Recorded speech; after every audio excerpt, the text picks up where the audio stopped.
Student, welcome to my YouTube channel Walini nursing academy. आज हम पढ़ेंगे बीएससी नर्सिंग फोर्थ सेमेस्टर का एडल्ट हेल्थ नर्सिंग सेकंड, जिसमें आपका फर्स्ट यूनिट में है आपका disorder of the ear, nose and throat. ठीक है, इसमें मैं आपको सबसे पहले मैं आपको ईयर की एनाटॉमी बताऊंगी। अभी हम लोग सबसे पहले पढ़ेंगे ईयर का डिसऑर्डर। ठीक है, जो भी ईयर से रिलेटेड जितने भी डिसऑर्डर्स है वो हम स्टडी करेंगे। और आपको जो भी मेरे सिलेबस का जो यूनिट है वो आपको मेरे वीडियो के कैप्शन में मिल जाएगा, तो आप मेरे चैनल पे बने रहिए।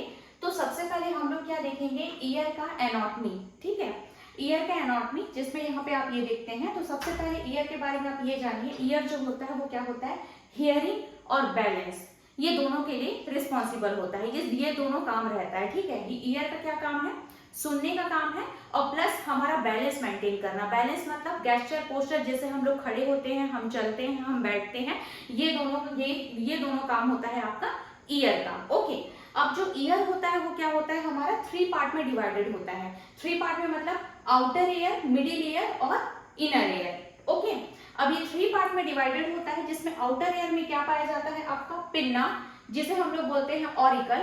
आउटर ईयर को हम एक्सटर्नल ईयर के नाम से जानते हैं, मिडिल ईयर को हम टिम्पैनिक कैविटी के नाम से जानते हैं, और इनर ईयर को हम लोग आपका इंटरनल ईयर के रूप में जानते हैं। ओके, अब आप ये देखिए, आपका जो आउटर ईयर है, जो उसमें क्या पार्ट पाया जाता है, पिन्ना, जिसे हम लोग ऑरिकल बोलते हैं। सेकंड जो होता है वो एक्सटर्नल एकॉस्टिक मैटर्स या फिर एक्सटर्नल ऑडिटरी कैनाल। ये जो पार्ट दिख रहा है ये आपका कहलाता है एक्सटर्नल एकॉस्टिक मीटर्स या फिर external auditory canal. Okay, then आता है आपका मिडिल ईयर। मिडिल ईयर में क्या होता है, आपका होता है ऑडिटरी ऑसिकल्स, इसे हम लोग बोलते हैं आपका ऑडिटरी ऑसिकल, जिसमें आपका मिस बोन पाया जाता है। Miss bone that means malleus, incus और स्टेपस। ठीक है, मैलियस जो होता है वो क्या होता है, आपका हैमर के शेप का होता है, दैट मीन्स हथौड़े के शेप का होता है। दूसरा होता है आपका इनकस। इनकस जो होता है वो क्या होता है, एनविल के शेप का होता है, लोहार जो लोहे को कूटने में यूज करता है उस शेप का होता है। और स्टेपस जो होता है वो आपके स्ट्रम के शेप का होता है, दैट मीन्स वो क्या शेप का होता है, आपका घोड़े के नाल के शेप का होता है। ठीक है, ये जो दिख रहा है घोड़े का नाल, इस टाइप के शेप का इसका आपका स्टेपस होता है। ये हमारे बॉडी की सबसे छोटी हड्डी होती है। ओके, देन आता है आपका यूस्टेकियन ट्यूब। यूस्टेकियन ट्यूब जो होता है ये क्या होता है, यूस्टेकियन ट्यूब ये हमारे ना नेजोफेरिंक्स से जुड़ा हुआ रहता है। ठीक है, ये जो हमारा नेजोफेरिंक्स है यहाँ से जो होता है वो आपका यूस्टेकियन ट्यूब जुड़ा हुआ रहता है। ये क्या करता है, आपका नेजोफेरिंक्स में जो एक्सटर्नल एयर होते हैं, जो इन्वायरमेंटल एयर होते हैं, जब वो हमारे नोज में एंटर करते हैं, ठीक है, तो उसमें से जो एयर होते हैं वो यूस्टेकियन ट्यूब के थ्रू वो कहाँ जाते हैं, मिडिल ईयर में जाते हैं। ठीक है, अब क्या होता है, जब आपका एक्सटर्नल ईयर से जो साउंड आता है और मिडिल ईयर से साउंड आता है, तो ये जो टिम्पैनिक मेम्ब्रेन होता है, जिसे हम लोग ईयर ड्रम के नाम से जानते हैं, ये जो क्या करता है, ये साउंड को इक्वल कर, मतलब एयर के प्रेशर को बैलेंस करने का काम करता है। ठीक है, जिससे क्या हुआ, यूस्टेकियन ट्यूब के थ्रू जो एयर गया और बाहर से जो एयर आया, ये दोनों को क्या करेगा, बैलेंस मेंटेन करने का काम करेगा, जिसकी वजह से क्या होगा, आपका साउंड वेव प्रोड्यूस होगा। ओके, ये आपका यूस्टेकियन ट्यूब का काम होता है, जो क्या करता है, आपका एयर को ऊपर लेके गया कहाँ, मिडिल ईयर में, और बाहर के एयर को जो आया वो दोनों को क्या करेगा, टिम्पैनिक मेम्ब्रेन एयर को बैलेंस करने का काम करेगा। ओके, देन आता है आपका इनर ईयर। इनर ईयर में क्या होते हैं, 3 सेमी सर्कुलर कैनाल पाए जाते हैं आपके।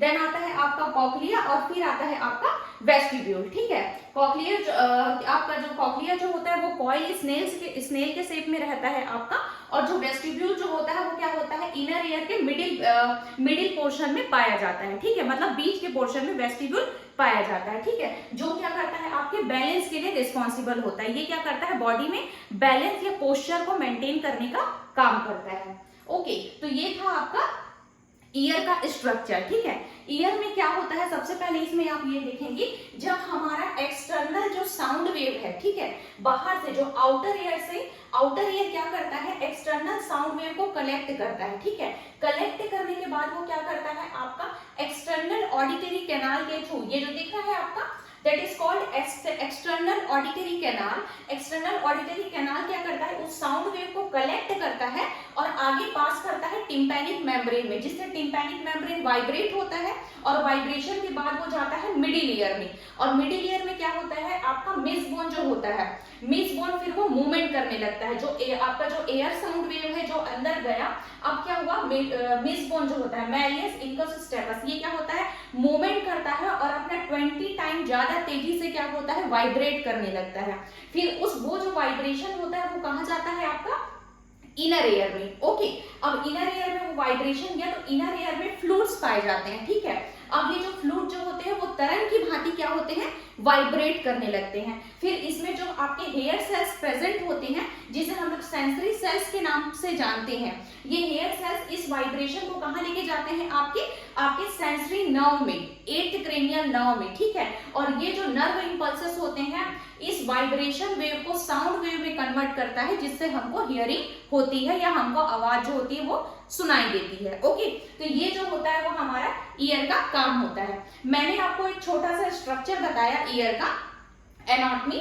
अब इसमें हम लोग क्या देखेंगे, अब आपका जो भी ईयर से रिलेटेड जितने भी डिजीज है, जितने भी डिसऑर्डर है, इसके बाद हम लोग स्टडी करेंगे। तो यूनिट फर्स्ट में आपका क्या था, आपका ईयर नोज और थ्रोट का डिसऑर्डर, तो जिसमें हम लोग पहले देखेंगे आपका ईयर डिसऑर्डर।